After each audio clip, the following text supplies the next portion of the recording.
안녕하십니까. 저는 성균관대학교 조원빈 교수라고 합니다. 오늘 2024년 총선과 선거제도 개혁 과제라는 주제로 두 분 선생님을 모셔서 이제 이슈 배틀을 할 예정입니다. 우선 저희 오른쪽에 앉아 계신 동국대학교 박명호 교수님이십니다. 그리고 저희 왼쪽에 앉아 계신 선생님은 성공회대학교 김형철 교수님이십니다. 네, 두 분 교수님들은 우리나라의 한국 정치 전반뿐만 아니라 다가올 총선과 그리고 선거제도의 전문가이시기 때문에 오늘 우선 두 분 선생님의 각자의 발제를 듣고 후에 두 분 선생님과의 대담을 이어가도록 하겠습니다. 네, 그러면은 처음 박명호 교수님께서 발표를 해주시겠습니다. 네, 저는 올해 총선을 앞두고 정치개혁, 또 선거제도 개혁에 대한 논의가 많았었는데 이제는 완결된 상태로 과연 우리가 이 총선을 앞둔 선거제도 개혁, 정치개혁의 성과를 한번 평가를 하고 앞으로의 과제가 무엇인지에 대해서 좀 말씀을 나누고자 합니다. 결론부터 말씀드리면 4년 전 2020년에 이른바 준연동형 비례대표제를 통한 선거제도 개혁이 있었고 이번에는 준위성정당이라는 새로운 또 다른 준이 붙은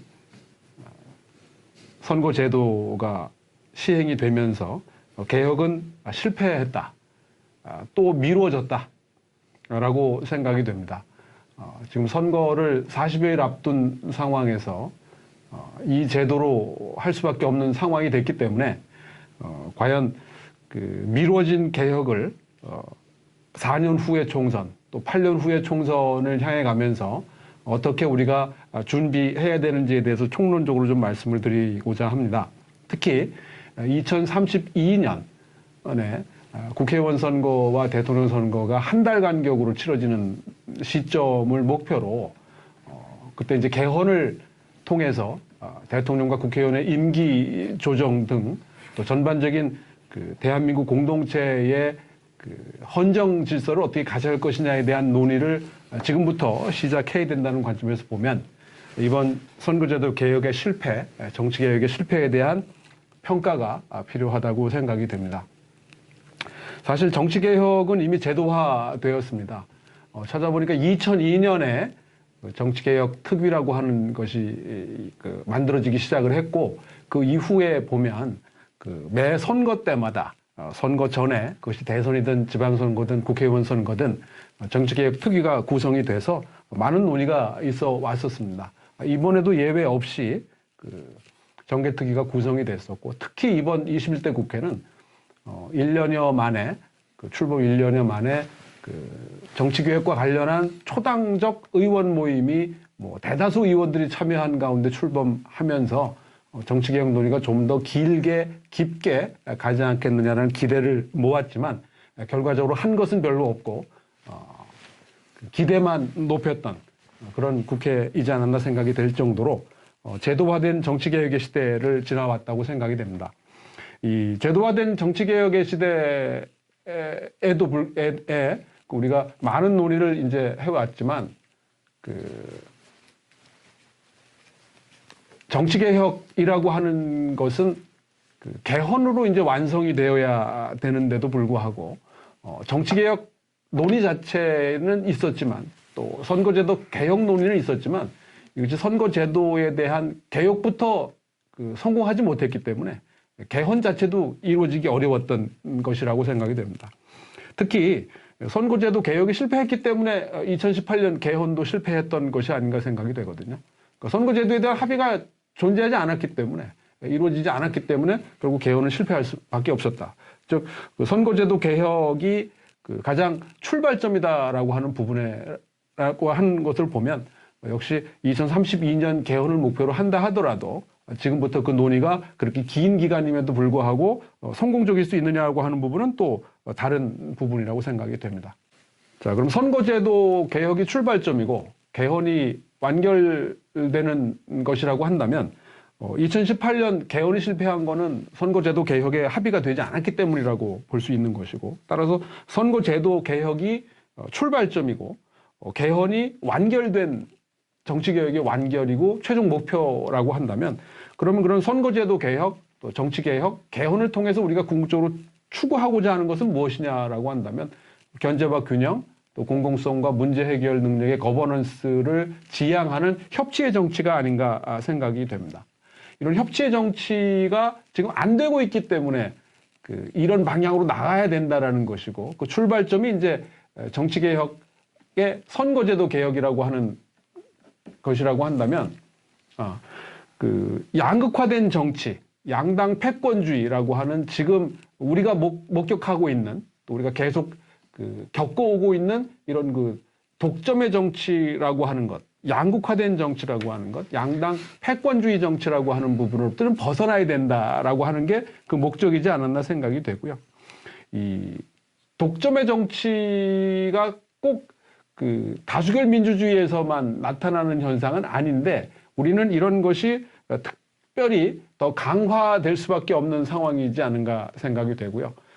이렇게 독점의 정치가 다수결 민주주의의 최악의 현실형으로서 나타나게 되다 보니까 배제의 정치이고, 또 정치적 포용이라고 하는 것은 거의 불가능한 거고, 모든 사회적 갈등이 정치적으로 관리되지 못하는 상황이 이어지는 것이 아니냐. 그러다 보니까 모든 사안에 대해서, 거의 모든 사안에 대해서 국민적 의견이 거의 양분되는, 그래서 어떤 합의와 관리가 불가능한 상황으로 이어지는 것이 아닌가 하고요. 그럼 왜 이런 독점과 배제의 정치, 양당 패권주의와 양극화된 정치가 가능하냐는 게 여러 가지 요인이 있을 수 있는데, 특히 이 선거제도 부분이 가장 중요하다. 따라서 이 독점과 배제의 정치, 또 양당 패권주의 정치, 양극화 정치의 제도적 기원으로서의 선거제도라고 하는 부분에 초점이 두고 있기 때문에, 이런 양당 패권주의와 극단적인 양극화 정치를 극복하는 출발점으로서 우리가 선거제도 개혁을 생각하게 되는 거고, 이 선거제도 개혁을 통해서 또 최종적으로는 이 개헌을 통해서 새로운 헌정 체제의 수립이 완결이라고 한다면, 그것은 역시 분권형 국정 운영이라고 볼 수 있고, 이것이 이제 견제와 균형의 정치라고 하는 걸로 최종적으로 개헌을 통해서 완결되는 것이 아니냐. 그것이 이제 제가 보기엔 직선 대통령과 의회 다수파 총리가 국정을 운영하는, 따라서 다당제 민주주의, 다당제 정치를 전제로 하는 것. 근데 이 다당제 정치가 되려고 하면 그것이 선거제도로부터 시작이 되는 것이고, 지금의 선거제도로는 다당제 정치가 불가능하니까 준자를 붙이고, 준위성정당이라는 붙이고, 준연동형이라는 제도를 통해서 이를 좀 가능하도록 하자는 데 초점이 있었던 것이 아닌가 생각이 됩니다. 그런 면에서 우리가 국회의원 선거제도 개혁이 가장 초점이 되어 왔고, 느리지만 그럼에도 불구하고 조금씩 진전이 돼 왔던 것은 사실이죠. 근데 그럼에도 불구하고 우리가 원하는 만큼, 기대한 만큼 성과를 이루진 못했다라고 한다면, 이 국회의원 선거제도를 개혁하는데 몇 가지 방향성, 몇 가지 원칙이 있다라고 한다면 세 가지를 듣고 있는 건데요. 첫 번째는 우리가 그동안 한 70여 년 동안의 헌정 체제를 통해서 이어져 온 정부 형태나 이 관행이나 이런 것과 좀 적절하게 결합이 될 수 있어야 된다.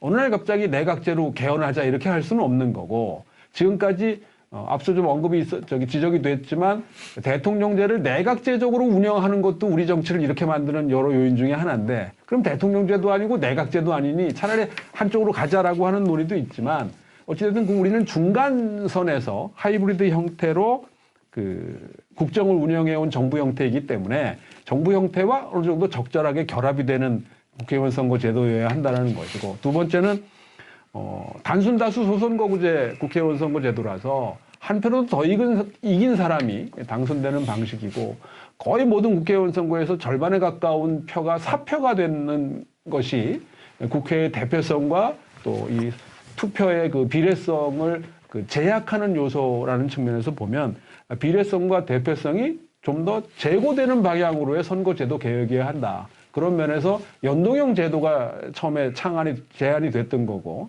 그게 완벽하지 못한 의미로 준자가 붙어서 준연동형이 됐던 거고, 이번에 이제 두 번째 그 준연동형 그 선거제도를 이제 사용을 하게 되는데, 이제 후에 김영철 교수님 언급하시고 또 우리가 논의하겠지만, 이 위성정당의 문제, 결국 핵심은 누가 위성정당이고 누가 자매정당이냐, 누가 비례정당이고 누가 위성정당이냐는 걸 누가 어떤 기준으로 구별할 수 있겠느냐, 그리고 그걸 누가 그 기준 정해 줄 수 있겠느냐가 쟁점이 아닌가 생각이 돼요. 그건 선거제도를 그렇게 만들어 놨으니까 당연히 그 안에서 합리적인 선택을 해야 되는 정당과 후보자들은 그런 선택을 하는 것이니까.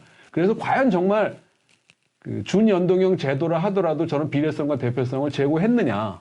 근데 지난 한 번의 실험을 보면 오히려 제고한 게 아니라 약화시켰거든요. 더 양당화를 심화시켰어. 원래 이 제도의 의도는 준연동형이라고 이름 붙였음에도 불구하고 그 연동성을 좀, 비례성을 조금, 대표성을 조금 제고하자고 했는데 오히려 거꾸로 갔는데, 이번엔 그럼 다를 거냐? 어떻게 확인할 수 있겠느냐? 그거 어떻게 예견할 수 있겠느냐가 쟁점이 아닐까 생각이 되고요. 그 다음에 뭐 지금 이렇게 그 단순 다수 소선거구제를 하다 보니까 모든 선거구에서 어쩔 수 없이 개인 중심으로 선거운동이 될 수밖에 없어요. 후보자 중심이 될 수밖에 없는 거죠. 더구나 우리는 대통령제를 하기 때문에 대통령 선거는 더 개인화될 수밖에 없는 선거 제도이고 형태다 보니까 이 집단으로서의 정당이 거의 무력화되고 그 기능을 점점 상실하는 차원에서 본다면 좀 더 정당 중심의 선거운동, 그다음에 정당 중심의 이 의회 정치가 가능할 수 있도록 하는 선거제도이면 좋겠다라고 하는 생각을 하게 되죠. 이제 그 다음 편은 사실 정부 형태, 선거제도, 그다음에 정당제 유형, 그러니까 이제 다당제에 가깝냐, 상대적으로 양당제에 가깝냐라고 하는 것인데, 이게 사실 우리가 지금 보는 쟁점이에요. 그러니까 지역구와 비례 비중은 어느 정도 할 거냐. 지금 5대1이거든요. 우리 같은 경우엔 지역구가 5명이면 비례가 하나 정도 될까 말까 한 상황이기 때문에 이 지역구와 비례대표의 숫자를 오른쪽으로 갈수록 거의 같게 하는 거거든요. 지금 우리는 왼쪽에 가장 극단에 있는 거죠. 그죠? 이걸 더 늘려야 되는데 늘리지 못하고 있으니까. 그죠? 또 지금 어제 오늘 나온 얘기 보면 그 전라북도의 선거구 하나가 그 없어져야 되는데 그거를 막기 위해서 비례 한 석을 더 줄이자 그러면 전 충분히 가능성 있는 그 여야의 타협 방안이라고 생각하거든요. 그럼 비례 46석 되는 거예요. 지금 47석도 적다고 그러는 판에. 그죠? 그러니까 점점 오른쪽으로 가야 되겠죠. 최소한 2대1 비율은 돼야 이 비례대표가 갖는 그 제도적인 그 취지에 좀 부합하지 않겠냐라는 건데, 지금 5대1 갖고는 무슨 방법을 써도 이게 그 여하한 그 제도적인 취지를 살리기는 불가능할 것이다라고 보여지고, 두 번째 쟁점은 이제 독립형이냐 연동형이냐라는 건데, 지금 우리 연동형도 아니고 준자를 또 앞에 붙여놨어요. 그러니까 가뜩이나 적은 비례대표 의원을 갖고 그것도 연동도 아니라 준연동을 또 시켜버리고 하니까 원래 그 제도의 취지하고는 전혀 다른 효과가 나타나는 거 아니냐. 오히려 더 악화시키고 있다라고 하는 면에서 굳이 지금 주어진 선택지에서 이미 끝났지만 병립형으로 돌아가는 게 그나마 현실적이다라고 했던 것이지, 그게 좋은 제도라서 병립형으로 가자는 것이 아니라 우리 국민한테 익숙하고 지금까지 해왔던 제도고, 그나마 오히려 준연동형보다 더 나은 효과를 원래는 아니어야 되는데 현실적으로 가져다 주는 게 우리 현실이지 않았느냐라고 하는 논리였던 것이고, 그다음에 세 번째 이제 국회의원 정수인데요.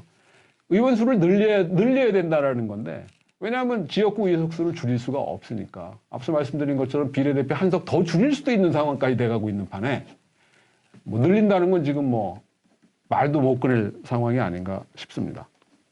그런 면에서 종합적으로 보면 이 선거제도 개혁에 대한 정치적인 합의가 돼야 그 완성으로서 출구로서 개헌이 가능할 것이다. 이 부분에 대한 여야 합의나 정치권의 합의가 불가능하다면 개헌은 아마 더 어려운 일이 될 것이다라는 것이고요.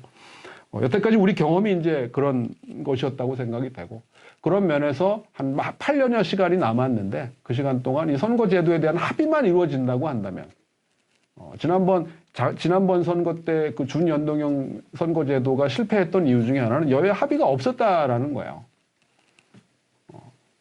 4+1이라는 형식으로 통과는 시켰지만 가장 한 블록을 그냥 빼놓고 했던 것이고 그 여파가 지금까지 가는 거다. 그러니까 그들도 생각이 없었기 때문에 문제긴 한데 합의를 이루는 게 일단은 이 부분에 대해서는 최선이다라는 거예요. 조금씩 진전된다 하더라도 기대만큼 예상만큼 진전이 이루어지지는 못한다 하더라도 일단 합의 우선의 원칙이 가장 중요하지 않나 생각이 되고요. 그런 면에서 여야가 합의가 안 된 거는 역시 전혀 엉뚱한 방향으로 갈 수 있다라고 생각이 되고 그런 면에서 과연 무엇을 어떻게 할 것인가가 중요한데 이 뉴질랜드 사례를 보면 선거제도 개혁하기 위해서 국민투표를 2번이나 하거든요.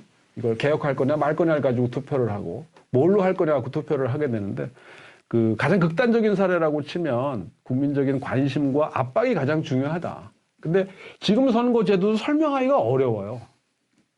이해하기도 어렵죠. 그리고 대부분의 사람들은 그렇게까지 복잡하게 여기에 대해서 관심과 이걸 갖고 있지 않은 거예요. 몇 사람만 관심을 갖고 있는 거고 근데 중요한 건 이게 우리 생활에 많은 영향을 미치는 것임에도 불구하고 그게 직관적으로 이해가 되기 어렵기 때문에 따라서 이 국민적 관심과 압박이 가장 중요하다라는 생각이 들고요.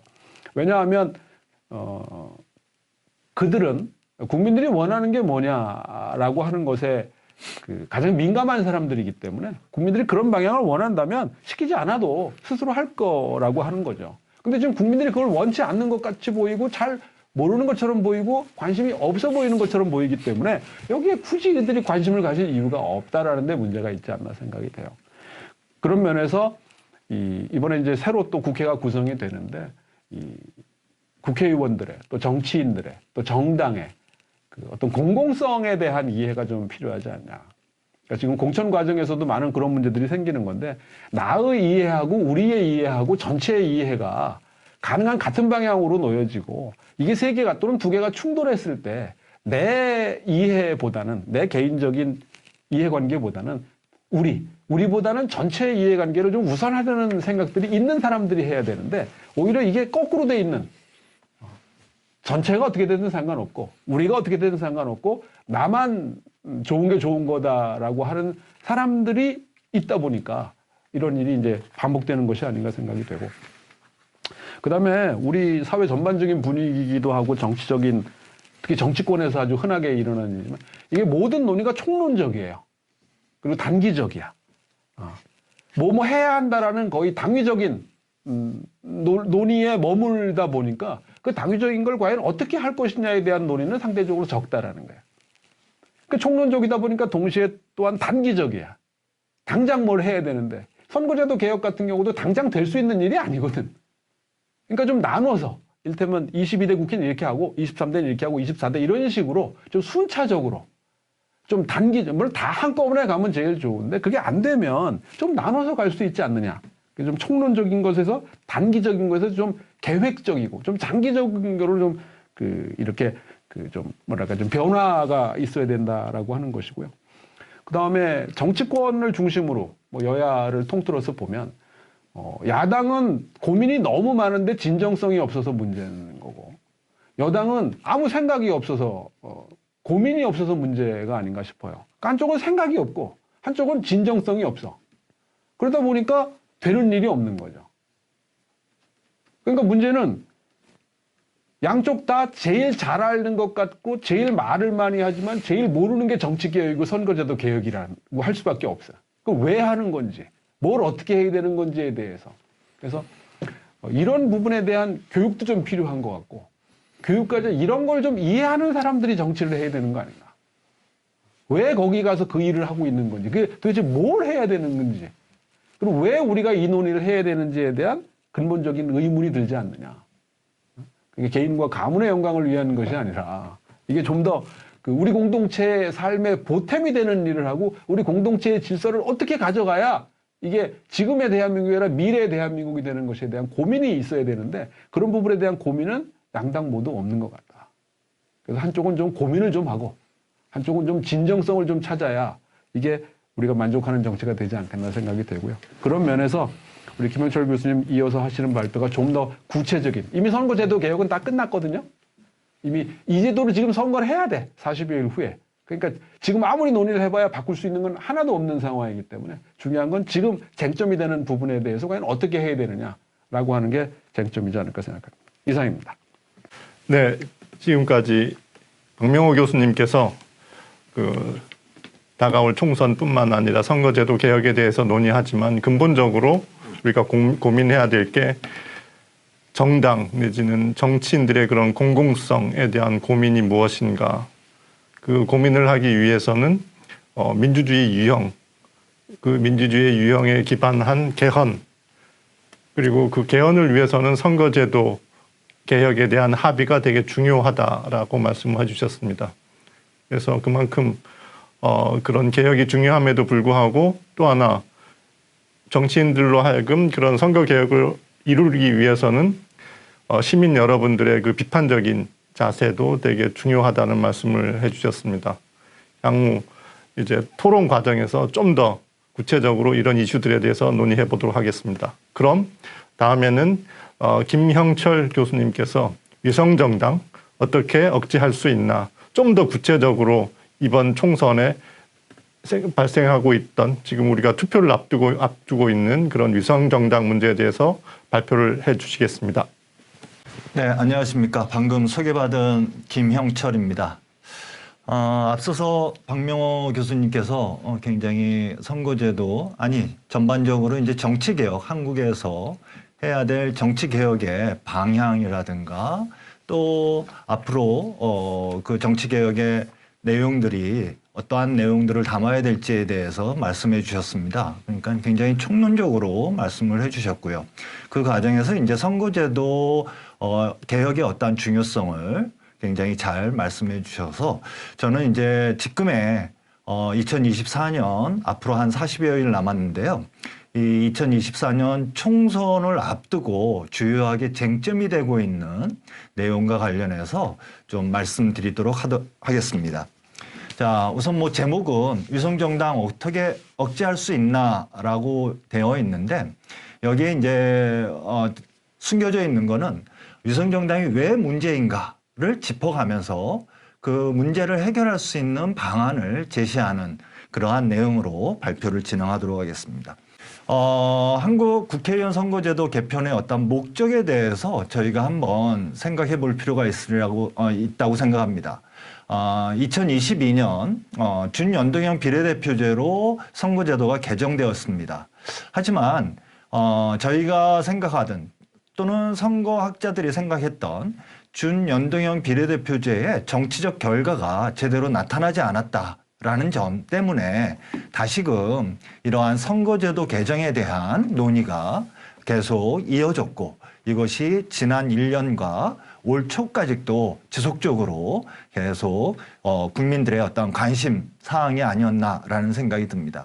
그렇다면 어떤 문제가 있었는지 한번 살펴보면 첫 번째로는 대표성의 왜곡과 득표 그리고 의석 간의 불비례성이라는 것들이 굉장히 크게 나타났다는 겁니다. 원래 병립형 비례대표제에서 나타났던 대표성 왜곡 그리고 불비례성의 문제를 해결하고자 준연동형 비례대표제를 채택했던 겁니다. 그리고 또한 정치적 다양성, 즉 다양한 사회적 이해와 요구들이 정치적으로 대표되어질 수 있도록 하기 위해서 준연동형 비례대표제를 채택했지만 하지만 그 결과 2020년에 선거 결과 그러한 결과들 즉 대표성이라든가 불비례성이라든가 정치 다양성을 강화시키지 못하는 오히려 악화시키는 현상들이 보여졌다는 점에서 국회의원 선거제도 개편에 대한 논의가 지난 21대 국회에서도 지속적으로 논의되어졌다라고 말씀을 드릴 수가 있습니다.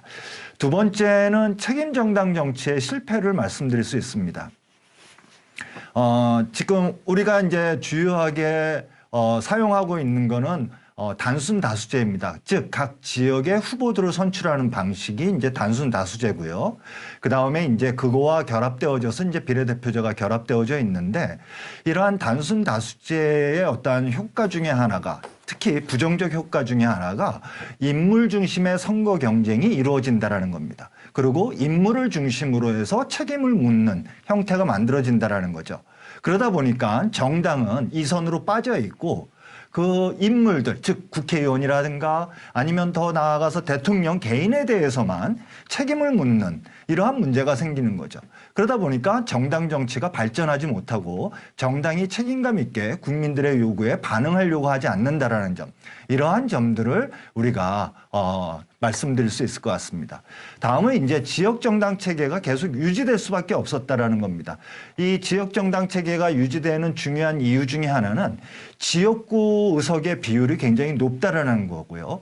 이러한 지역구에서 후보를 선출하는 과정에서 정책을 중심으로 하거나 정당의 가치나 이념을 중심으로 하기보다는 그 지역의 이익을 보장하겠다라는 인물을 중심으로 투표가 이루어지게 되고 또 그 결과가 만들어지기 때문에 이 지역의 이익을 담보하는 정당, 즉 지역주의 정당이 계속적으로 유지될 수밖에 없는 그러한 결과가 만들어진다라고 말씀드릴 수 있습니다.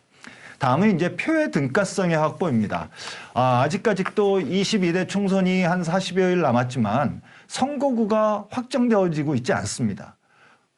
공직선거법상 선거구 획정은 선거 일전 1년 전입니다. 즉 12개월 전에 선거구 획정이 이루어져야 되고 그것이 이제 준비되어졌을 때 그 각 선거구에서 그 지역에 나갈 후보들이 선거구에 나갈 후보들이 선거운동을 할 수가 있는 거죠. 근데 아직까지 이제 이루어지고 있지 않는 이러한 한계가 있는 거고요. 두 번째로 이제 말씀드릴 수 있는 건 더 중요한 거는 선거구의 인구수 비율이 굉장히 차이가 있다라는 겁니다. 지금 헌법재판소에 의해서 그 각 선거구의 인구 격차를 갖다가 2대 1로 즉 인구 비율을 2대 1로 이제 나누어졌긴 하지만 그럼에도 불구하고 2대 1을 넘는 지역도 다수 보여지고 있다라는 점에서 즉 우리가 던지는 한 표의 가치가 굉장히 다른 어떠한 가치로 환산되어진다라는 점에서 한계가 있다라는 점을 말씀드릴 수 있습니다. 그리고 이제 마지막으로 말씀드릴 수 있는 거는 바로 위성정당의 문제입니다. 지금 우리가 이제 생각하는 위성정당이라는 건 교과서적으로 얘기한다면 어떻게 보면은 일당 국가, 즉 전체주의 국가나 또는 권위주의 국가에서 자신들의 권력 행사나 권력을 유지하는 것에 대한 정당성을 확보하기 위해서 인위적으로 정당을 만들고 그 정당과 본 정당 간에 우리가 가짜의 어떤 경쟁이 있다라는, 즉 정치적 다원성이라는 것을 허위적으로 보여주려고 해서 만든 것이 바로 위성정당입니다. 그러한 점에서 이제 우리나라에서의 지금 준연동형 비례대표제를 실시하면서 나타난 위성정당이라고 얘기하는 그러한 정당들은 엄격하게 얘기한다면 위성정당이라고 우리가 네이밍을 하기가 어렵죠. 오히려 위장정당이라고 얘기하거나 복제정당이라고 얘기하는 것이 더 적합한 것이 아닌가. 즉 어떻게 보면 국민들을 혼란스럽게 만들고 국민들이 그 정당들에 대한 평가를 왜곡시켜버리는 이러한 효과를 가져오는 측면이 있습니다. 그러한 점에서 위성정당의 문제가 주요하게 대두되어졌다라고 말씀을 드릴 수가 있습니다. 자, 그렇다면 이러한 그 선거제도 준연동형 비례대표제 선거제도가 이러한 문제점을 갖고 있었는데 이러한 문제점을 해결하기 위해서 선거제도 개편 논의가 지난 1년간 굉장히 집중적으로 이루어졌었습니다. 그러나 그것이 아직까지도 확실하게 매듭지어지진 않고 있다는 겁니다. 비록 2월 6일 날 더불어민주당이 준연동형 비례대표제 유지 결정을 했지만 아직까지도 정치개혁특별위원회에서 이 안이 최종적으로 결정되어지지 않았고요. 또 국회에서도 표결에 붙여져야 됩니다. 그래야지만 이제 확실하게 준연동형 비례대표제로 22대 총선이 치러질 수 있습니다. 그러나 이 준연동형 비례대표제가 큰 이변이 없는 한 22대 총선의 주요한 선거제도로 우리가 채택되어졌음을 갖다가 또는 실시될 거라는 것을 예측은 할 수가 있습니다. 그러나 이 준연동형 비례대표제 유지라는 것이 어떻게 보면 선거제도 개편 논의 또는 국회의원 선거제도 개혁에 있어서 성공했다라고 얘기하기는 굉장히 어렵다라고 말씀을 드릴 수가 있어요. 즉 박명호 교수님께서도 말씀하셨듯이 선거제도 개혁에는 실패한 결과다라고 이제 말씀을 드릴 수 있는데, 그 이유는 가장 기본적으로 바로 위성정당을 방지하는 방안을 우리가 마련하지 못하고 이 준연동형 비례대표제를 또다시 실시하게 됐다라는 점을 들 수가 있습니다.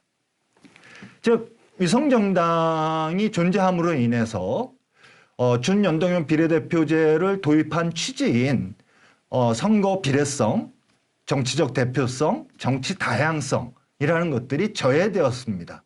따라서 이 위성정당 방지라는 것이 어떻게 보면 선거제도 개혁에 있어서 핵심적인 내용이었음에도 불구하고 이 내용에 대해서 여야 간의 합의가 이루어지지 못하고, 또한 많은 법안들이 제출되어졌지만 그 법안들이 제대로 국회를 통과하지 못하는 이러한 문제가 발생했습니다. 그러한 점에서 지금의 국회의원 선거제도 개혁은 실패다라고 말씀을 좀 드릴 수가 있겠습니다. 따라서 이제 위성정당 방지 법안이 통과되지 않은 상태 속에서 이 준연동형 비례대표제를 통해서 22대 총선이 실시되는데, 그 과정에서 국민의힘과 더불어민주당은 바로 그러한 위성정당 또는 준위성정당이라고 하는 그러한 정당을 만들어서 다시금 국민들을 혼란케 하고 국민의 민심을 왜곡시키려고 하고 있다라고 말씀을 드릴 수 있습니다. 그래서 국민의힘은 국민의 미래라는 위성정당을 지금 만들었고요. 더불어민주당은 국민의힘의 위성정당 전략에 대해서 반대를 하면서, 하지만 그것에 대해서 대응할 수 있는 하나의 방안으로 준위성정당이라고 하는 진짜 들어보지도 못한 그러한 논리를 갖고 또 그러한 개념을 갖고 위성정당을 지금 준비하고 있습니다.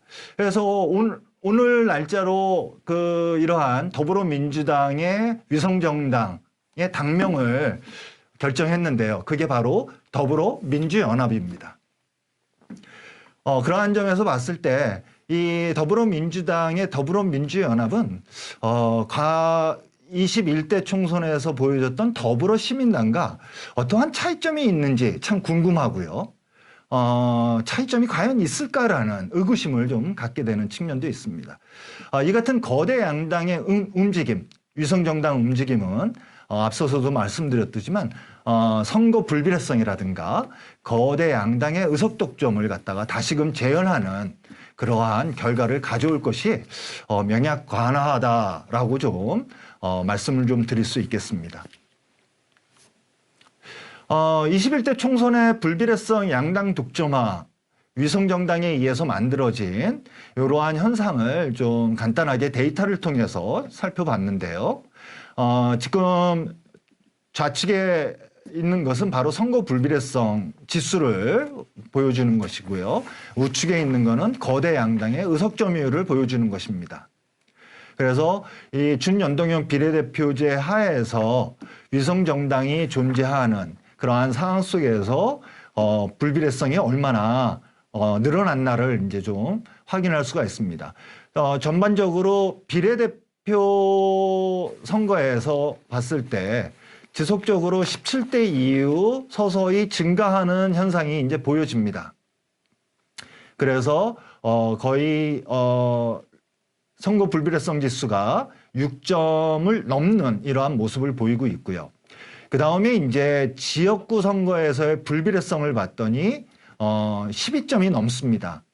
일반적으로 이 불비례성 지수가 5점 이하 또는 5점 미만일 때 비교적 비례적이다라는 그러한 우리 학자들의 어떠한 합의가 이루어집니다.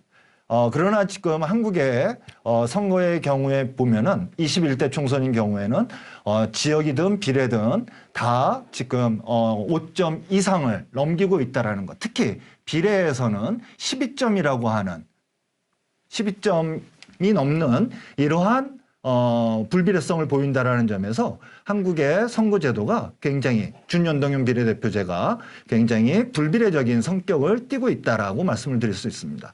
두 번째로는 이제 거대 양당의 의석 점유율을 보면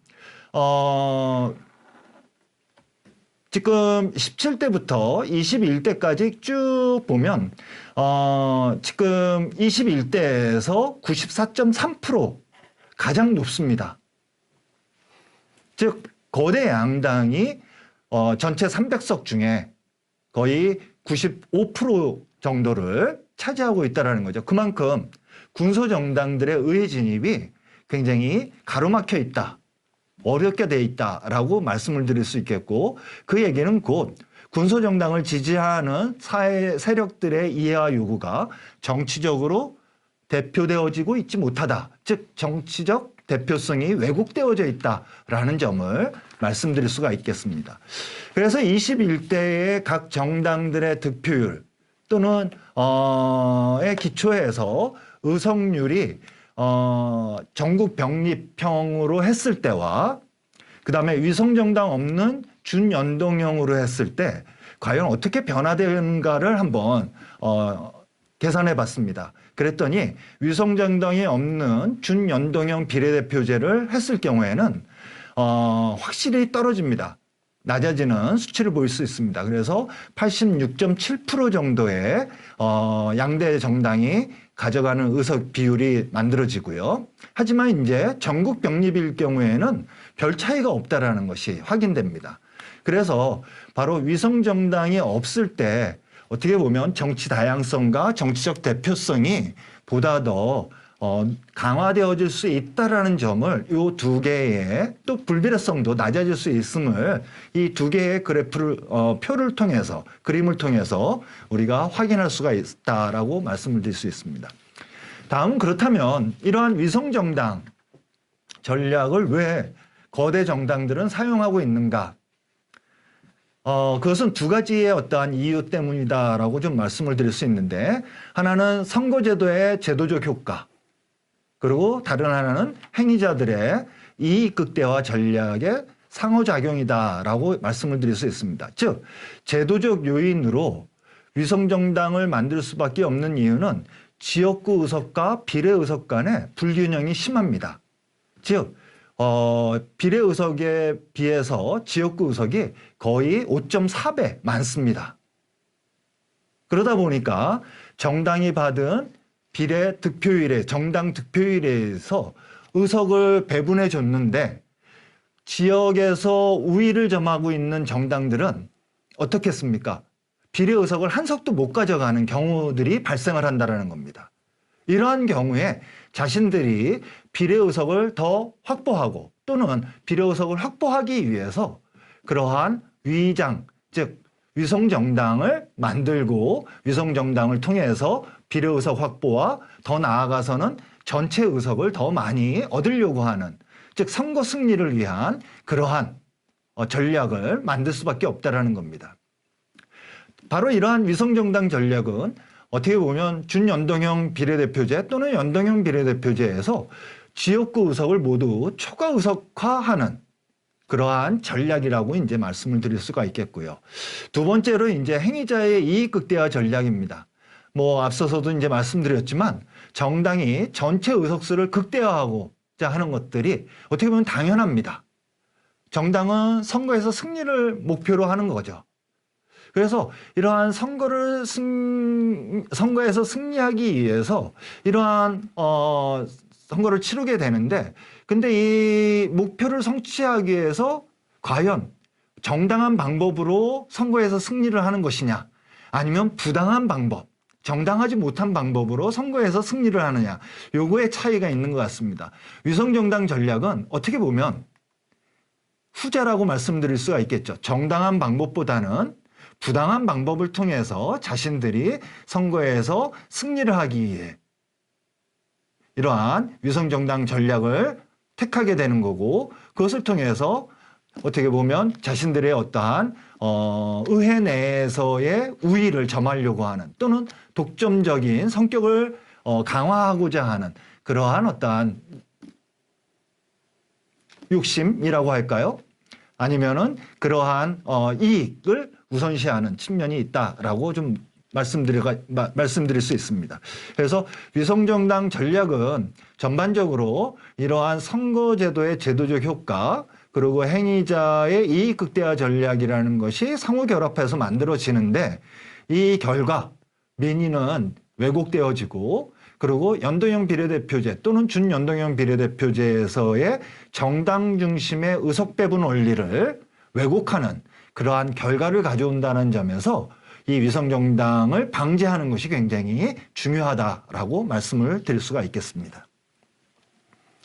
이제 다음은 이제 위성정당 전략의 어떤 문제점으로 위성정당 전략이 이제 민의를 왜곡한다라는 점을 말씀드렸고요. 그리고 앞서서도 비례성, 대표성, 정치 다양성 강화라는 어떻게 보면 선거제도 개혁의 목적을 갖다가 심각하게 왜곡시킨다라고 말씀을 드릴 수가 있겠습니다. 그리고 정당 간의 정책을 중심으로 한 경쟁이라든가 책임 정치를 가로막고 거대 양당의 독점 정치를 결가하는 이러한 모습을 보일 수 있습니다. 그래서 이 아래의 표는 21대 결과와 준연동형 비례대표제로 했을 때에 위성정당이 없는 했을 때의 비례 의석의 증감의 형태를 좀 계산해 봤는데요. 그것이 이제 위성정당의 효과로 이렇게 보여집니다. 다음 넘어가겠습니다.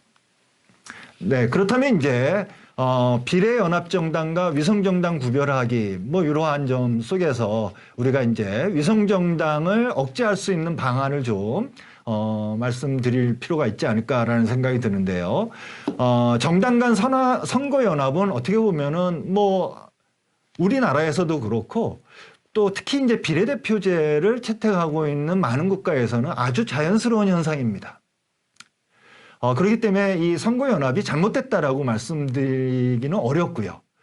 하지만 이제 우리 사회에서 얘기되어지는 지금 얘기하고 있는 비례연합정당, 특히 거대 정당이 주도하는 더불어민주당이 주도하는 이러한 비례연합정당은 어떻게 보면 이러한 서구에서 보여지고 있는 정당 간의 선거연합과는 다른 성격을 갖고 있기 때문에 문제점이 있다라고 말씀을 드릴 수가 있겠습니다.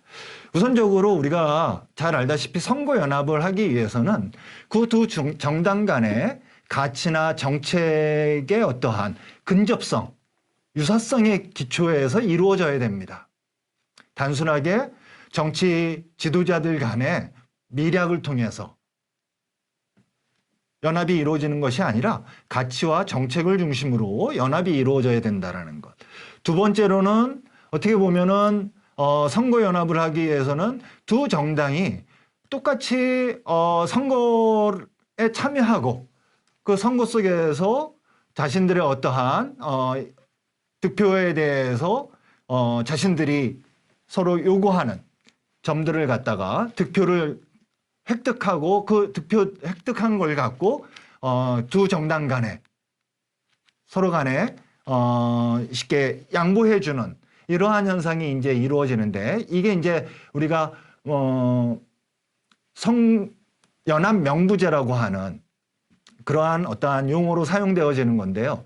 대표적으로 이탈리아 같은 경우나 아니면 유럽의 비례대표제를 하는 국가에서 이러한 선거 명부제, 연합 명부제를 이제 채택하고 있습니다. 이 연합 명부제는 두 개의 정당이 서로 선거 연합을 하겠다라고 선거위원회에 신청을 하고요. 신고를 하고 그 다음에 두 정당이 독자적으로 선거 운동을 합니다. 그 이후에 거대 정당에서 받은 득표율 중에 의석으로 전환되지 않는 의석 득표수가 있습니다. 이 득표수를 자신들과 연합한 정당, 즉 군소정당에게 이양을 해줘서 그 군소정당이 한 석이라도 더 얻을 수 있게끔 하는 이러한 방식을 우리가 연합명부제라고 하는데 바로 그러한 방식으로 선거연합이 이루어져야 됩니다. 그다음에 이제 지역구 선거 같은 경우에는 후보 단일화라든가 이러한 방식이 이루어지겠죠. 근데 우리나라에서 지금 더불어민주연합, 즉 더불어민주당이 주도하는 더불어민주연합에서의 그러한 선거연합은 그러한 점들을 보여주고 있지 않다라는 점에서 한계가 있다. 따라서 그것이 이제 위성정당의 성격을 으로 평가되어질 수밖에 없는 그러한 한계다라고 좀 말씀을 드릴 수가 있겠습니다. 그래서 이 위성정당이 억제되어지기 위해서는 가치와 정책에 기초한 연합이 좀 이루어져야 된다는 걸 좀 먼저 말씀을 드릴 수 있겠고요. 두 번째는 거대 정당의 비례 후보 추천 비율을 최소화할 필요가 있겠다. 그래서 제가 생각하기에는 지난 21대 총선에서 병립형으로 받은 민주당의 의석수 6석입니다. 그 6명의 후보만을 더불어민주연합의 후보 명부에 올리는 방식으로 하는 게 좋다. 그 나머지 30명의 후보 중에 6명을 뺀 24명의 명부는 지금 같이 결합한 국민소득당이라든가 진보당이라든가 국민후보들에게 나눠주는 것이 오히려 이러한 비례 연합정당의 성격에 더 부합되고 위성정당의 오명으로부터 벗어날 수 있다라고 좀 말씀을 드릴 수 있겠습니다. 다음 세 번째로는 현직 의원을 빌려주는 것을 금지해야 된다. 즉 비례명부상 윗순번에 자신들의 당명을 올려놓기 위해서 현직 의원들을 또는 쉽게 공천을 받지 못한 의원들을 빌려주는 현상들이 이제 꿔주기라고 많이 하죠. 꿔주는 현상들이 있습니다. 그래서 의석수가 많은 그러한 정당이 이제 윗순번에 위치하기 때문에 그러한 효과를 얻으려고 하는 측면이 있는데요. 그것이 하나의 꼼수다라고 말씀을 드릴 수 있습니다. 그러한 점에서 현직 의원을 빌려주는 것을 금지할 필요가 있겠다라는 좀 말씀을 좀 드릴 수가 있겠습니다. 그리고 마지막으로 여기엔 적지 않았지만 아까 말씀드렸던 이제 더불어민주연합에 있어서 국민 후보를 4명 추천하게 돼 있습니다. 이 4명이 선거 이후에 민주당으로 들어가는 것이 아니라 독자적인 정당을 만들어서 활동을 할 때 바로 위성정당의 오명을 벗어날 수 있지 않을까라는 생각을 갖고 있습니다. 다음 이제 준연동형제에서 위성정당 방지를 위한 방안은 잘 아시겠지만 많은 국회의원들이 이와 관련돼서 법안도 제출했습니다. 그래서 그러한 법안들 중에 좀 적합한 거, 우리의 현실에 부합되는 것들을 좀 선택해서 빨리 제정하는 것이 필요하다라는 말씀을 좀 드릴 수 있겠고요. 두 번째로는 지역구 의석과 비례 의석 간의 비율을 조정할 필요가 있겠다. 그래서 지역구 의석과 비례 의석 간의 동수를 못 만든다고 한다면 적어도 2대1 정도는 만들어야 되지 않는가라는 생각이 듭니다. 제 바람은 오히려 독일과 같이 지역구 의석보다 비례 의석을 더 많이 만들수록 이러한 위성정당 전략에 대한 동기를 억제할 수 있다라고 말씀을 좀 드릴 수 있겠습니다. 그 다음에 좀 전에 말씀드렸던 연합명부제 도입이 필요하지 않는가. 그래서 정당 간의 정책을 중심으로 한 연합 또는 선거연합이 이루어질 수 있도록 하는 방식이 필요하다. 그리고 하나는 마지막으로 이제 말씀드릴 수 있는 거는 이거는 위헌 소지가 좀 있지만 비례선거 후보를 추천할 수 있는 정당 조건을 좀 명시할 필요가 있겠다. 지금 이러한 위성정당이라든가 신당들이 급조되어집니다. 선거를 앞두고.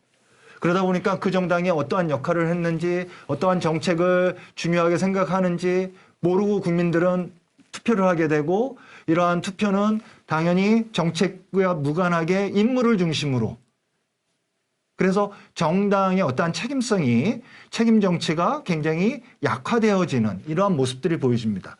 그러한 점에서 비례선거 후보를 추천할 수 있는 정당 조건을 제가 생각하기에는 선거일 전 1년 전, 즉 선거구 획정위가 이제 선거구를 획정할 수 있는 하는 그 기한만큼 미리 만들어서 활동을 할 수 있도록 하는 것이 필요하지 않는가. 그렇다면 지금 선거를 임박해서 위성정당 논란이라든가 신당 논란 이러한 것들을 좀 잠재울 수 있지 않을까라는 좀 말씀을 좀 드릴 수 있겠습니다. 네, 이상으로 마치겠습니다. 지금까지 김영철 교수님께서 좀 더 구체적으로 위성정당이 왜 문제인지, 그리고 왜 위성정당이 수립이 되고, 그러면 향후 이번 총선은 아니지만 앞으로의 선거 개혁에서 위성정당을 방지하기 위해서는 어떤 안들을 고민해야 되는지에 대해서 아주 자세히 설명을 해주셨습니다. 자, 그러면은 이제 두 분의 발표가 다 끝났고 서로 이슈에 대해서 토론을 하는 시간을 갖도록 하겠습니다. 우선 발표된 내용도 있지만 오늘 주제가 이번 21대 총선과 선거제도 개혁이기 때문에 워밍업 차원에서 두 분 교수님께서는 이번 21대 총선이 갖는 의미가 무엇이고, 그 의미에 있어서 왜냐하면 게임의 룰은 거의 정해졌죠. 물론 아직까지 선거구 획정이 이루어지지 않은 좀 우스꽝스러운 상황이기도 하지만, 지금 공천 과정에 있는데 그 공천된 의원들이 진짜 자기가 공천받은 지역구에서 뛸 수 있을지 없을지도 아직 불확실한 상황이기도 하지만, 어쨌든 대충의 그런 룰이 정해져 있는데 과연 이번 총선의 의미와 그럼 유권자들은 어떻게 이번 총선에서 의미해야 될지에 대해서 간략하게 두 교수님의 의견을 듣도록 하겠습니다. 그럼 먼저 박명호 교수님께서 한번 말씀해 주시겠습니까? 네, 원래 대통령 임기 중 총선이기 때문에 아마 정권 평가론, 정권 심판론이 기저에 깔려 있다고 보여야 될 것 같고, 또 최근 공천 과정을 보면 한쪽이 너무 못하고 상대적으로 한쪽은 아무 짓도 안 했는데 잘하는 것처럼 보여지는 뭐 그런 상황이라서 우리 정치가 원래 이렇게 반사이익의 정치가 기본에 깔려 있기 때문에 기본적으로 잘 못하지만 않으면 상대가 잘 못해주기 때문에 상대적으로 부각되는 상황 아닌가 싶어서, 여당 입장에서는 정권 심판론이 부담인데 야당 입장에서는 이제 야당 심판론, 또 거야였잖아요. 앞서 이제 또 얘기 나오겠지만 우리 김영철 교수님이 제안해 주신 그 위성정당 방지법이라고 하는 게 대부분 다 규제적인 것들이에요. 뭐 하지 못하게, 했으면 못하게. 그러니까 사실은 법을 만든다는 건 대체로 규제거든요. 뭘 하라는 거나 하지 말라는 게 대부분이잖아요. 근데 그거는 사실은 바람직한 건 아니에요. 자유롭게 선택에 맡기는 게 원칙이지, 뭘 하지 못하게, 뭘 하게 한다는 거는 좀 지극히 대한민국스러운 발상이라고 저는 생각하는데, 근본적으로 선택을 제약하기 때문에 그런 면에서 과연 야당이 이제 거대 의석을 갖고 할 일을 했느냐. 일단 지금 말씀하신 위성정당 방지법 다 많이 제출해놨어요. 근데 그거 혼자서 얼마든지 통과시킬 수 있어. 근데 안 했단 말이에요. 그러니까 진정성을 의심받는 거고, 또 2월 6일에나 이제 와서 결정을 했는데 그전엔 왜 안 했을까요? 그렇게 고민을 오래 했나? 그것도 아닐 건데.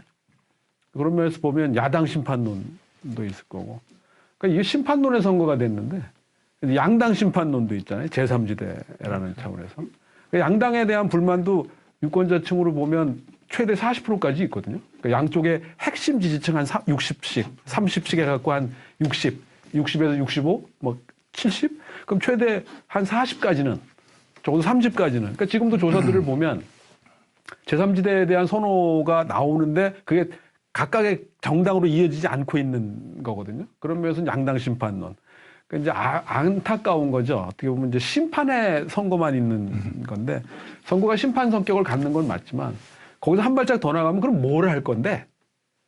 라고 하는 부분에 대해서는 여든 야든 제3지대는 아직은 아마 준비하고 있겠죠?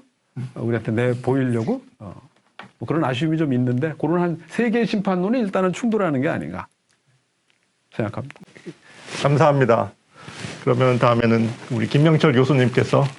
네, 총선의 의미와 관련해서 박명호 교수님께서는 잘 말씀해 주셔갖고요. 저도 뭐 그렇게 전적으로 동의하는 바고요. 그러니까 어떻게 보면은 중간평가적 성격이 있기 때문에 정권 심판론과 더불어서 그 180석, 지금 뭐 160석 170석 정도 되죠. 더불어민주당. 그렇게 의회 국회에서의 압도적인 다수를 만들어줬음에도 불구하고 과연 무엇을 했는가라는 더불어민주당에 대한 심판론, 이것이 결합되어 있는 그러한 선거가 되지 않을까라는 생각이 듭니다. 그래서 이러한 그 총선의 의미로서는 그러한 그 심판론적 성격이 굉장히 강하다라는 생각이 들고요. 하지만 제가 이제 좀 바라는 바는 정치 양극화를 좀 극복할 수 있는 이번에 선거가 좀 되어줬으면 좋겠다. 물론 선거 제도도 그렇고 위성정당도 그렇고 이러한 정치 양극화를 극복하기에는 굉장히 안 좋은 조건이지만 유권자들이 이러한 정치 양극화 되어지고 적대적인 갈등, 대결 정치를 좀 더 약화시키기 위한 그러한 선택의 기회로 이번 총선에 좀 임했으면 좋겠다라는 그러한 말씀을 좀 드리고 싶습니다. 그 다음에 이제 또 하나 얘기한다면 4인 정당화, 퍼스널라이즈드 파티인데 저는 솔직히 이러한 얘기를 이 방송에서 해서 되는지 모르겠지만 더불어민주당의 한 예로서 이재명의 민주당을 만들겠다라고 한 이거는 굉장히 정당을 공적인 정당이 아닌 사적인 정당화하겠다라는 것을 천명한 것이 아닌가라는 생각이 듭니다. 어떤 개혁을 위한 정당이 되겠다. 뭐 이러한 어떠한 사회 집단을 위한 정당이 되겠다. 이러면 모를까? 어떻게 당 대표 또는 대통령 후보를 위한 정당이 되겠다라고 하는 것의 발상을 갖고 있는지 좀 이해가 안 되는 거고요. 그렇다고 해서 국민의힘이 자유로운 곳은 아니다. 국민의힘도 한편으로는 어떻게 보면 윤석열 대통령의 정당 또는 지금 뭐 한참 인기가 높아지고 있는 한동훈 비대위원장의 정당의 모습. 그래서 아까 쉽게 국민의힘 같은 경우 공천 과정에서 잡음이 없는 논란이 없는 이유가 바로 그러한 사인화되어져 있는 성격이 또 하나의 원인이 아닐까라는 그러한 말씀을 좀 드리고 싶습니다. 네, 이렇게 말씀을 좀 드리고. 두 분 선생님께서 이번 22대 총선의 성격을 동의하는 면도 있고 또 서로 각자가 강조하는 면이 조금씩 달랐는데요. 그럼 좀 더 그 두 분 선생님이 의견이 교차할 것 같은 그런 이슈들에 대해서 논의해 보도록 하겠습니다. 선거제도 개혁, 특히 뭐 크게는 뭐 지역구와 비례의석의 비율이라든가 그런 것들도 논의했지만 전혀 거기에는 변화가 없었고 가장 최근에는 그게 병립형으로 이제 유권자들도 다 익숙해진 단어가 됐는데 아는지 아니면 준연동형제로 가는지에 대해서 이제 논쟁이 있었는데 결국에는 다수의 야당이 선거제도 개혁을 포기했기 때문에 기존의 선거제도인 준연동형 비례대표제로 이제 이번 22대 총선을 치르게 됐습니다. 그래서 그러면은 이제 당연히 거대 양당은 소위 말하는 위성 정당을 만들어서 본인들의 그 의석을 극대화하고 있는데 과연 그 위성 정당의 문제 그리고 그 위성 정당이 구성되는 사실은 뭐 거대 정당 입장에서는 의석을 극대화하기 위해서 어쩔 수 없이 의성 정당을 한다고는 하지만 그 의성 정당을 위성 정당을 만드는 모습이 여당인 국민의힘의 모습과 야당인 더불어민주당의 모습이 다르고 또 하나는 위성 정당은 아니지만은 지금 47석이라는 그래도 많지도 않은 비례의석을 갖고 사실은 여러 개의 그런 소위 말하는 개혁신당이라든가 그 외에 여러 가지 소수 정당들이 지금 난립하고 있습니다. 이런 그 크게는 위성정당 그리고 비례의석을 나누기 위한 그런 소수 정당이 그런 모습들에 대해서 어떻게 평가하는지 우선 이번에는 김형철 교수님의 의견을 먼저 묻고 다음에는 박명호 교수님 의견을 듣도록 하겠습니다. 김형철 교수님. 글쎄요. 그 위성정당 전략에 대한 평가부터 좀 한다면 저는 과연 민주주의를 지향하는 국가에서 또는 민주주의 체제라고 하는 국가에서 그러한 그 자신들의 이익을 극대화하기 위해서 꼼수 정당이라고 이제 언론에서 많이 얘기하는데 이러한 위성 정당을 활용한다라는 것. 이것은 오히려 민주주의를 역행시키는 그러한 효과를 가져온다고 좀 말씀을 좀 드릴 수가 있겠습니다. 그러한 점에서 거대 정당이 과연 위성 정당이라는 전략이라는 것을 굳이 사용해야 되는가? 오히려 위성 정당이 아니라 이 준연동형 비례대표제의 취지에 부합되도록 또 자신들이 지난 1년 동안 선거제도 개혁 목적에 동의했던 그러한 정치적 다양성이라든가 비례성, 대표성 그럼으로 인해서 보다 민주주의의 기본적인 특성인 반응성을 높이는 국민의 의사에 반응하는 정치 체제 또는 정부를 만들기 위해서 노력해야 함에도 불구하고 이러한 위성 정당을 만드는 것이 결코 올바르진 않다라고 좀 말씀을 좀 드릴 수 있을 것 같습니다. 예, 그렇게 좀 말씀을 좀 드릴 수 있겠고요. 두 번째로 저는 신당 창당 같은 경우도 마찬가지로 어떻게 보면은 각 정당에서 이념이라든가 가치의 어떠한 차이에 의해서 나와서 정당을 만든다라는 것은 뭐 당연히 그것은 받아들여질 수 있습니다. 그리고 꼭 필요하고요. 하지만 그것이 아니라 공천에서 탈락하거나 또는 특정한 당의 어떠한 주류 세력과 대결적인 과정 속에서 그 주류 세력들과 분리하는 이러한 분당의 형태를 보여주는 이러한 것들은 한국의 정당 정치를 제도화하는 데 있어서 굉장히 부정적인 효과를 가져온다. 즉 이합집산이라든가 뭐 이러한 통합 또는 합당, 분당 이러한 것들이 빈번하게 이루어진다는 것은 한국 정치를 굉장히 약화시키는 또는 발전에 저해하는 그러한 요소이기 때문에 이러한 신당 창당이라든가 분당이라든가 통합에 대한 것들도 좀 우리가 한번 다시금 중요하게 생각해 볼 필요가 있겠다라는 생각이 듭니다. 뭐 김영철 교수님 다 구구절절히 옳은 말씀인데 문제는 지금 원칙적이라는 거죠. 이미 양당 다 하나는 대놓고 위성정당을 만드는 거고 하나는 준자를 붙였지만 오죽했으면 준자를 앞에 붙였겠어요? 다음 선거 가면 아마 준자라고 붙이려고 피해는 가고 싶은 거. 그러니까 그게 욕먹을 짓이라는 거는 뭐 그죠? 본인들도 느끼고 있다라는 건데. 그러니까 이제 첫 번째 원인은 근본적으로 여야 합의가 되지 않은 상황에서 선거제도를 했기 때문에 나타나는 문제인 거야. 국민의힘이 잘했다는 것이 아니라 이미 지난번부터도 위성정당 만든다는 경고를 계속 해왔던 거고 제도적으로 위성정당을 만들 수 있도록 한 제도가 돼버렸어요. 결과적으로는. 그러니까 결국 할 수 있는 건 양당 선의에 의존하는 거야.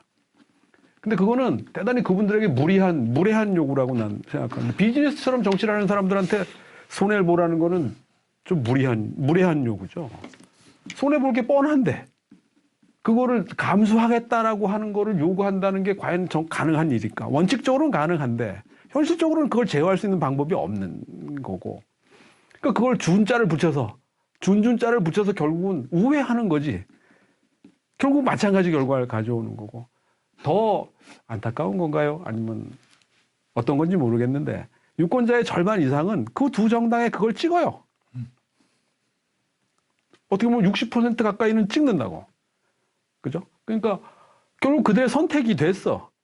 그러니까 지난번 총선이 더불어그룹 대 미래그룹의 대결이었다고 그러면 이번에 이제 국민그룹 대 역시 더불어그룹의 대결이 된 거고 최소한 60% 가까이 유권자들은 그런 선택을 동시에 하고 있는 게 현실이라고 한다면 이것도 현실적인 접근이 돼야 되는 거지. 이게 원칙적이고 당위적으로는 다 나쁜 건데 이게 현실적으로 가능하잖아요, 결과적으로. 그러니까 그런 면에서는 좀 안타까운 부분이라고 생각이 되고요.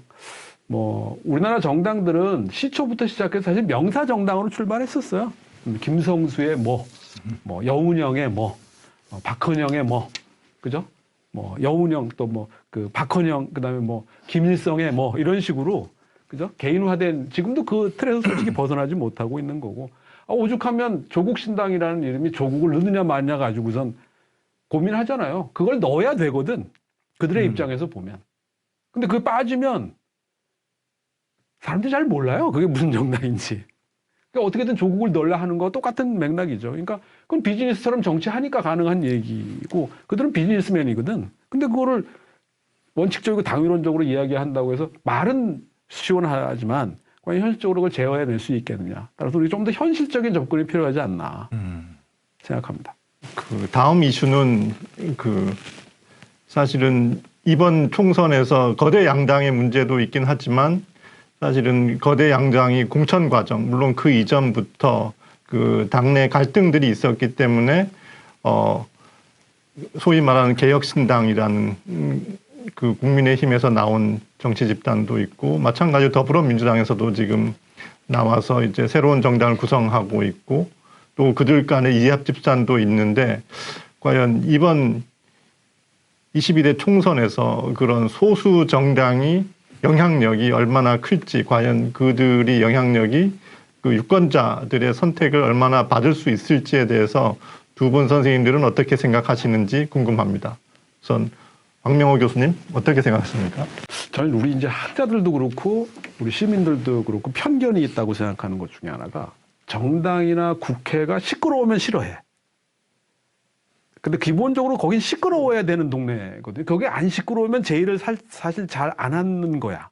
근데 제대로 시끄러워야 된다라는 거고 그게 개인과 가문의 영광이 아니라 우리 전체의 이익을 위한 시끄러움과 다툼이어야 되는데 아직 거기까지는 못 가고 있는 게 아쉬움이라면 아쉬움이겠죠.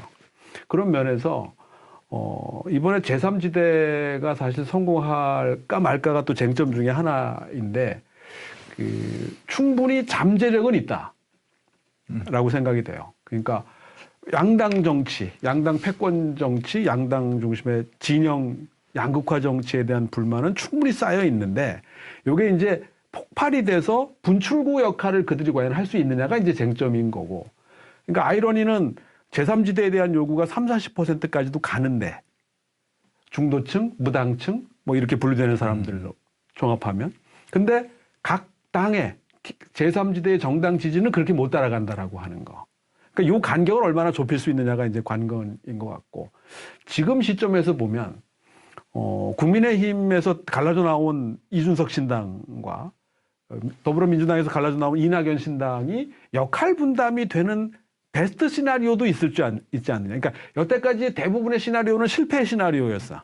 기대는 있었지만 거기에 부응하지 못하는.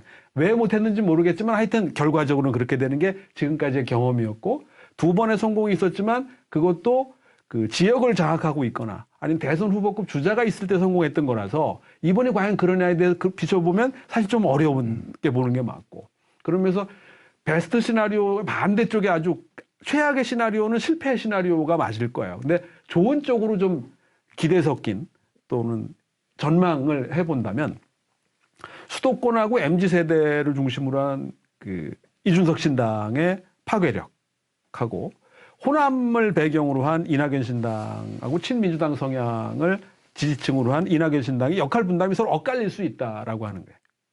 그러니까 이제 가장 좋은 시나리오인데 이제 조건이 붙어야죠. 하나는 이낙연 신당의 그 파괴력이 호남에서 그만큼 나올 수 있느냐. 조금 그죠? 조금 불안해. 아리까리해. 아직까지는. 그러니까 이제 그게 과연 가능했는가. 2016년에 안철수가 당시 호남에서 대안으로 인정받아서 그게 가능했던 거거든요. 28석 중에 25석을 쓸어갔으니까. 근데 이번에 과연 그럴 수 있겠냐라고 하는 부분. 그래서 나오는 게 이제 이낙연의 광주 출마인데 그렇게 하더라도 과연 그만큼 폭발력을 가지겠냐는 건 좀 아직까지는 의문스럽다라는 거고 이분 스타일이 또 그런 스타일이 아니야. 그러니까 이제 그런 부분에 대한 고민. 다만 지금 이제 민주당이 스스로 자꾸 저렇게 뭐랄까 망가진다고 그럴까? 자꾸 이제 파열음을 내니까 거기에서 나오는 그 어떤 그 뭐랄까요? 이제 탈락자들. 낙천자들을 중심으로 파괴력을 좀 가질 수 있는데 자기들이 되지는 못하지만 남들도 못하게 만들 수 있는 효과를 현실적으로 내지 않겠냐는 게 이제 관건이고 이준석 신당은 그 짧게는 한동훈 비대위원장하고 아마 그 보수의 미래 대표성을 놓고 경쟁하는 구도에서 이제 이준석의 대구 출마론이 나오는 이유가 대구를 본거지로 한 정치인, 그러니까 대구 사람들한테 고민을 안겨주는 거지. 이제 미래를 위해서 하나 정도는 깔아놓자. 혹시 모르니 뭐 이런 인식을 줄 가능성이 높고, 그러면서 대구 출마 가능성도 충분히 검토해 볼 만한 아이디어라는 거고, 가장 안전한 건 사실 이준석 신당은 비례로 가는 게 가장 안전해요. 국회 원내 진입을 제1의 목표로 둔다 그러면 제가 보기엔 비례가 가장 안전한 선택이고, 아마 이게 1인 2표제라서 한 표는 민주당에, 한 표는 국힘에서 지역구에 하신 분들이 스스로 합리화하고 스스로를 위로하면서 한 표를 개혁신당에 줄 수도 있어. 미래를 보고. 그런 면에서 보면 단기적으로는 보수의 대표성 놓고 한동훈과의 경쟁을 통해서 일단 보수의 미래 주제라고 하는 그 뭐랄까요, 하나의 그 좀 남겨둔 뭐 이런 걸로 갈 수도 있고, 장기적으로는 아마 지금 현존하는 정치인들 중에서 가장 끝까지 남아있을 사람은 이준석 대표밖에 없거든요. 그죠? 최소 20년 플러스라고 본다고 한다면, 그러면 미래의 한국 정치를 어떻게 할 수 있느냐. 그 중에 한 주자로 인정받으면서 자기 위치를 확보할 수 있는데, 관건은 내가 보기엔 일단 이번엔 최소한 국회에 들어가야 된다. 그 선택이 가장 중요하지 않나 생각이 됩니다. 저는 제3지대 뭐 신당들, 그래서 뭐 개혁신당이나 새로운 미래 조국신당 뭐 이렇게 다양하게 나와 있는데, 지금 현존하고 있는 뭐 녹색정의당 먼저 좀 말씀을 드리면, 녹색정의당은 존재감이 지금 결코 보여지고 있지 않다. 그래서 솔직하게 낙관적으로 보기는 어렵다. 지난 21대보다도 더 형편없는 결과가 만들어지지 않을까라는 이러한 생각을 갖고 있습니다. 특히 이제 녹색정의당 같은 경우에는 그래도 정책이라든가 가치를 중심으로 해서 유권자들의 지지를 얻는 그러한 성격을 보였는데, 하지만 이번 지금 선거 국면 속에서는 어떠한 가치라든가 정책이 전혀 보여지고 있지는 않습니다. 그러한 점에서 녹색정의당이 굉장히 어려운 게임을 할 수밖에 없지 않을까, 뭐 이러한 생각을 좀 갖고요. 그 다음에 이제 저는 이렇게 생각을 합니다. 그 개혁신당이라든가 새로운 미래 조국신당, 저는 충분히 이들이 선전할 수 있는 지금 토대는 만들어지고 있다. 특히 공천 파동 속에서 보여지고 있는 민주당을 바라보면서 민주당의 오른쪽에 있는, 민주당 내에서 오른쪽에 있는 세력들 같은 경우 지금 민주당에 대한 어떤 불만들이 있을 거고, 이러한 불만들이 제3지대에 있는 정당에게 표를 던질 수밖에 없는, 즉 지역에서는 민주당을 찍더라도, 지역구 후보는 민주당을 찍더라도 정당 투표에서는 오히려 제3정당을 찍는 이러한 경향들을 좀 보일 수 있지 않을까. 이게 이제 분할 투표의 어떠한 효과인데요. 이러한 분할 투표가 이제 이루어질 수 있을 것 같고요. 그 다음에 이제 국민의힘은 그렇지 않느냐? 국민의힘도 마찬가지라고 생각합니다. 국민의힘의 또 왼쪽에 있는 진영들, 아직까지 그 발언의 수위라든가 목소리가 아직은 낮게 나오고 있지만, 이들 또한 마찬가지로 이 공천 과정뿐만 아니라 어떻게 보면은 윤핵관이라고 하는, 아니면 이 윤석열 대통령의 어떠한 그러한 이미지, 정당으로서의 국민의힘에 대해서 문제 제기를 하는 그러한 지지자들 같은 경우에는 쉽게 이러한 제3지대에 대해서 지지하는 이러한 표심이 보여지지 않을까. 그래서 제가 생각하기에는 개혁신당이나 새로운 미래보다는 조국신당이 오히려 좀 의석을 많이 차지할 수 있는, 뭐 개혁신당은 지금 한 20석 이상을 바라보고 있다는데 그건 좀 어려울 것 같고요. 한 15석 정도, 뭐 틀리면 어쩔 수 없지만, 조국신당도 한 10여 석 정도, 이 정도는 충분히 나올 수 있지 않을까. 왜냐하면 조국신당 같은 경우에는 그 조국 팬덤화되어져 있는 측면이 있습니다.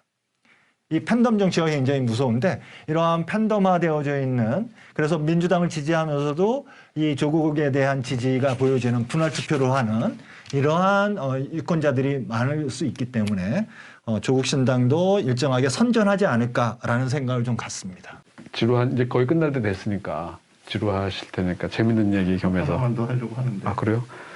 그 윤석열 대통령이 운이 좋은 것 같아. 그러니까 그 운칠복삼인데 그 선거 이게 지금 김학길 교수님 좀 선거 의석을 예상해 보셨지만 지금 시점은 사실 좀 무의미하긴 하거든요. 맞습니다. 자료가 충분치 않아. 그냥 게스 정도, 그러니까 저 그걸 물어보려고 지금. 네, 짐작 정도 하는 건데 그 국민의힘은 지난번보단 좋아질 거야. 네, 워낙 지난번에 바닥을 쳤기 때문에 민주당은 꼭대기를 쳐버려가지고 떨어질 수밖에 없어. 그러니까 얼마나 떨어지느냐, 얼마나 올라가느냐가 관건인데 관건은 수도권에 있거든요.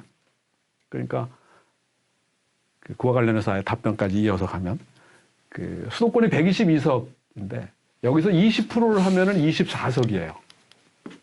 근데 30% 이상이 돼버리면 30%가 되면 이제 24에 12이니까 36석 정도 되거든요. 그러면 영남에서 60석을 얻으면 65석 중에 일단 36석이 되면 96석이 돼. 서울, 그러니까 수도권하고 영남만. 그러니까 30%부터 올라갈수록 국민의힘은 과반 일당 가능성이 높아지는 거예요. 근데 지난번에 17석이었어요. 20%가 10%가 조금 넘은 거야. 20%도 안 됐던 상황이었거든요. 그러니까 그보다는 올라갈 것 같은데 근데 또 최근 보면 지지율 등이 역전 또는 접전 양상은 나오는데 현장 분위기는 아직 거기까지는 아닌 것 같은데 그럼에도 불구하고 오늘 시점에서 보면 지난번보다는 좀 올라갈 것 같아. 네. 근데 이제 문제는 얼마나 더 올라가느냐가 이제 관건인데